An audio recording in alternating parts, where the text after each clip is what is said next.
Welcome. We're the two teachers, and we are at the Institute of Politics at the University of Chicago. We're about to get schooled. You're invited to join our political repartee, candid conversations about American government and politics. Today we're talking with Haley Barbour. Governor Barbour is one of the most recognized names inside the Republican Party. He served prominent roles in the electoral success of 3 Republican presidents.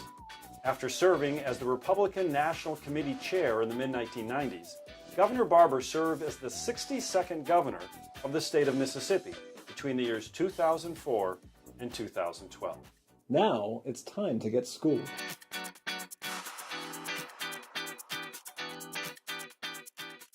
Well, of course, the origin of federalism that's what it took to protect the rights of the states so that the delegates to the Constitutional Convention would vote for the Constitution.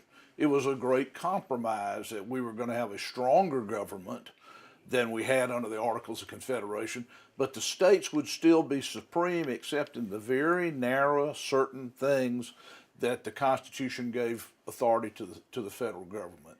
Federalism has worked great for our country. Now, it's changed. The federal government is much more powerful than it once was, and that's the result of a lot of different things, from wars to changed economy. But federalism is still really important for making our country work. It does still give us some balance, and it also needs to be re-energized by taking some of the powers that the federal government has usurped and pushing them back to the states. Not an easy thing to do, but we're actually seeing a little of that.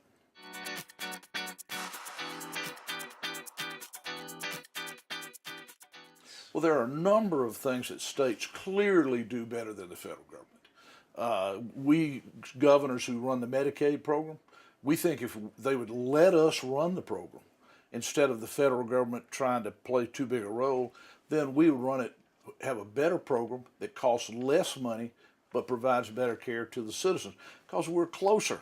You know, Thomas Jefferson talked about closest to the people, and I don't know, a lot of kids in Illinois grew up or in Catholic families, and and it's a doctrine of the Catholic Church, the doctrine of subsidiarity. That is that the church closest to the parishioners is the church that serves them best, and wherever possible, push the power down to the grassroots. So that's not just a Republican idea. It's not just an American idea. This is an idea that has come down to us from one of the great churches in our country. But we see repeatedly the federal government get into things that sounds like a good idea, but we turn around 3 or 4 years later and it's a mess because it's too big and it's too remote.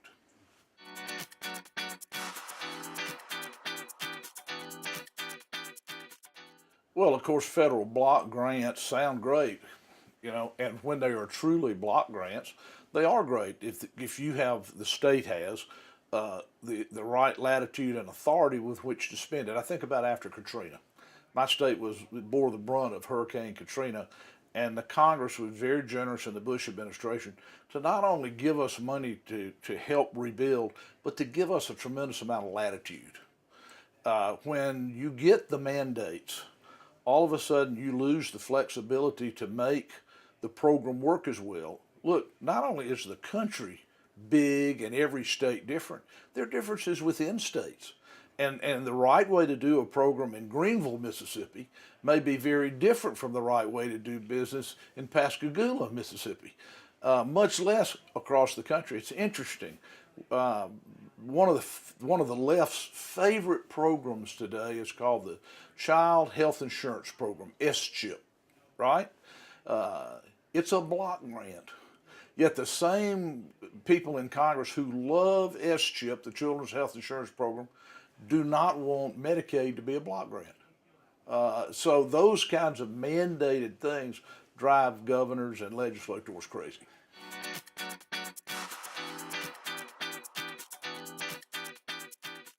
Being governor is not anything close to being president, but it is more like being president than any other job in the American system. Governors they have to make decisions. They are chief executive officers of large governments in many cases. don't have the foreign policy side or the military side. But look, when I was governor twice, we sent 4,000 of my National Guard to Iraq. 28 of them died in Iraq or Afghanistan. So even in that way, governors are a little bit more like the job of president than ever before. So, but that's really the reason. It's so much more than like being a legislator. I used to tell Trent Lott, who was the Republican leader of the United States Senate, that the difference between governors and senators is that senators talk about doing things and governors do things.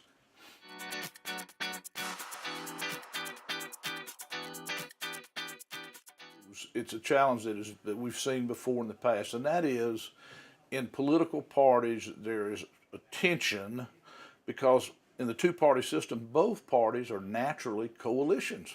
They have to be. The Republican Party is the conservative party of the United States, but there are many Republicans who are more liberal than a lot of Democrats. And the Democrats are the liberal part of the United States, but again, they're Democrats and Republicans who overlap. Now, to manage your coalition, you know that not everybody agrees on everything. Makes management harder, but makes government better, because the overlap of the two parties is where America finds its center, and that center moves, and it moves back and forth. But for political parties, the difficulty is the people in the party who want purity. You know, the Democrats went through that during the Vietnam War. They went through it with Dukakis and Mondale, and we have gone through some of that here recently.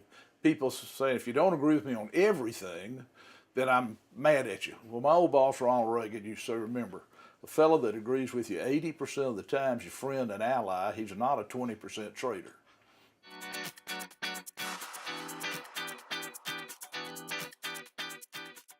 People can get a sense from the National Party platform of where the administration of that party, were it to be elected, would like to take the country.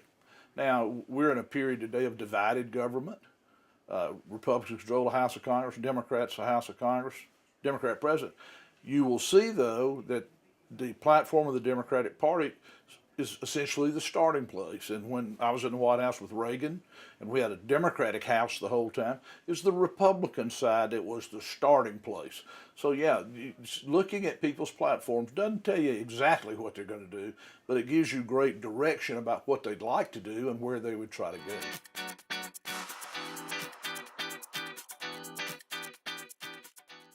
Well, I don't know about who want to be me, but people who want to make a difference for their country do need to understand that politics is a huge part of that. Now, politics can get a nasty reputation and a bad name, but if you're in a private building in Chicago, Illinois, despite the fact that it's private, there's nothing in that building that either regulated, taxed, or subsidized by the government.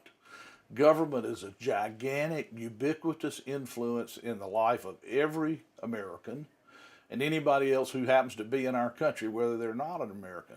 Because it has so much influence, every American should be interested in making sure it's doing the right things to affect their lives and their children's lives and their grandchildren. And the way to be involved is to get involved.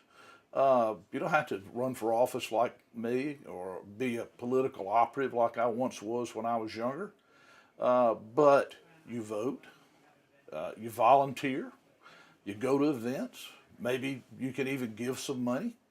But the fact is, be involved, be a knowledgeable citizen, because this is going to affect your life, your future, and once you get to be my age, more importantly, it's going to affect your children and your grandchildren's future.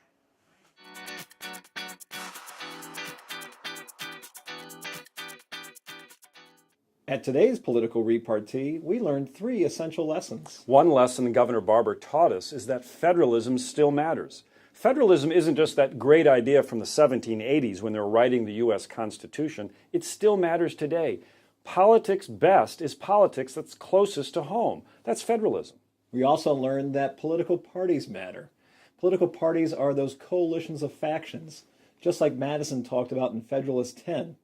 The more coalitions, the more difficult to manage, but the more coalitions, the better you govern. Governor Barbour also reminded us that politics is not a dirty word. We need politics. Politics is simply when two people have to make a difficult decision. They politic with each other. That's important. There's one other lesson we learned, and that is our politics needs public servants. We need public servants like Haley Barbour.